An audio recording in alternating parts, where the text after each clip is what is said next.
Have you ever felt like you're constantly chasing something, a goal, a better version of yourself, a moment that always seems one step away?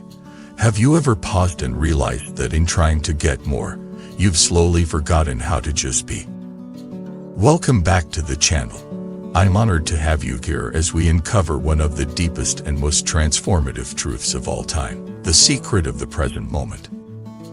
Today, we're going to explore what it really means to live fully in the now, not as a cliche, but as a living path. We'll dive into how your body and mind are not two separate things, but a single flowing stream.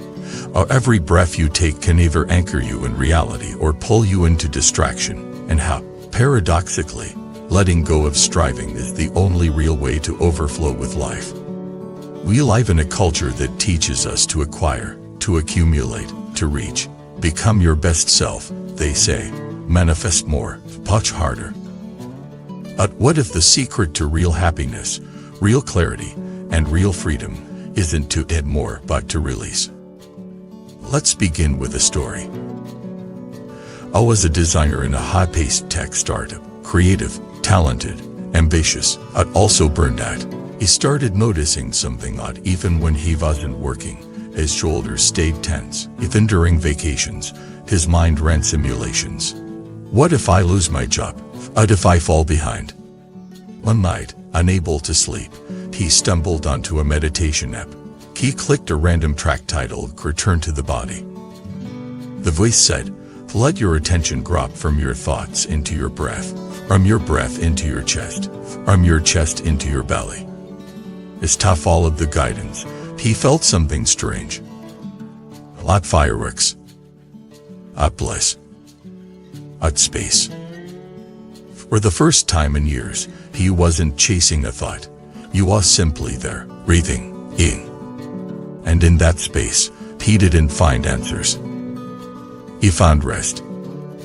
That was the beginning. He started practicing embodied presence daily, not just sitting with his eyes closed. At walking while aware, eating while tasting, listening without preparing a reply. His coworkers began to notice something. How had changed. He still worked hard, but there was a softness, a slowness, a groundedness. He was no longer spinning. He was flowing. This is what happens when body and mind reunite. Because for most of us, our minds are sprinting 10 steps ahead of our bodies. Our heads are already in next week's meeting, next month's bills, next year's goals. Meanwhile, our bodies are here sprinting, aching, waiting to be noticed. But here's the truth: the body only lives in the present. So if you want to live fully, you must return to the body. And that's the first doorway. Let me take you deeper. We often mistake letting go for giving up. But they are not the same. Giving up is defeat. Letting go is trust. When you let go of tension in the breath, you're not abandoning life, you're welcoming it. When you let go of controlling every outcome, you're not being careless, you're opening to surprise. When you let go of who you think you're supposed to be, you finally become who you are. Let me tell you about Rui, a woman who had been grieving the loss of our mother for 3 years. He held on tightly to our mother's belongings, kept her room exactly the same, couldn't touch her clothes, couldn't donate a thing.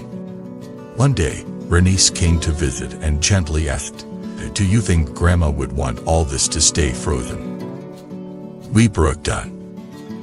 At night, she sat in her mother's room and whispered, "I'm scared that if I let go of these things, I'll lose you." And she heard her own voice respond, "From within, you never had me in the things. You had me in the life." At weekend, she donated most of the clothes to a women's shelter. And as she watched the volunteers take them away, she didn't feel empty. He felt light. The letting go didn't erase her mother's memory. It honored it. Because sometimes, holding on is actually a form of fear. But release. That's a form of respect. This is the second truth. Letting go is not an ending. It's a beginning. We say we want freedom. Freedom doesn't come from possessing everything. It comes from meeting less. There's a Zen story of a student who asked the master, "How can I attain enlightenment?" The master handed him a teacup. "Is it full?" he asked. The student said, "Yes." The master began to pour more tea until it overflowed. The student protested, "Stop, it's spilling everywhere."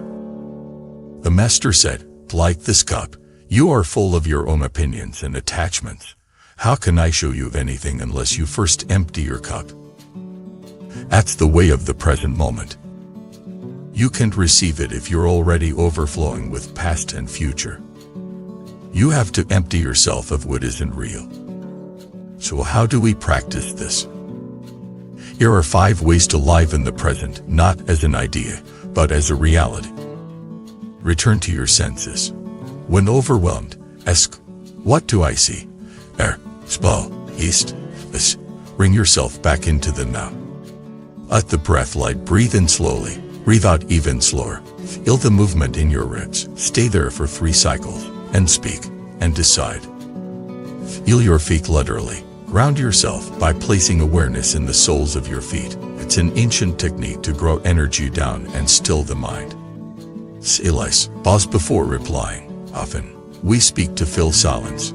Silence is where truth lies. One thing at a time. Drink tea. Drink tea. Wash dishes. Just wash. I've with full presence. And even ordinary acts become sacred. And here's what you'll discover. When you return to the moment returns to you. Suddenly, the breeze through the window feels like a blessing. The taste of fruit becomes a ceremony. The smile of a child becomes enlightenment. Because everything you've been looking for, it's not in the future. It's here, waiting for you to arrive. So let this be your invitation. I'm home to the breath. I'm home to the body. I'm home to this heartbeat, this breath, this step. You don't have to figure it all out. You don't have to solve your entire life tonight. You just have to show up fully for what's here. And if you do, you'll find that what's here is enough. If this message touched something in you, tell us in the comments. What does being present mean in your life? What have you learned when you stopped chasing and started listening? Like this video, subscribe to the channel, and share it with someone who needs to pause. Let's build a world where being fully here is no longer rare. Where letting go is no longer feared. Where the present moment isn't something we visit, it's where we live. Thank you for watching. Before you leave, here's something special. In Buddhism, we believe that every encounter carries a deeper meaning. Would you like to discover your true soul connection, the one written into your destiny? Take the Soulmate Test today and unveil the hidden truths of your journey. Click the link below and begin your path now. http://soulmate. You wisdom more, come, white.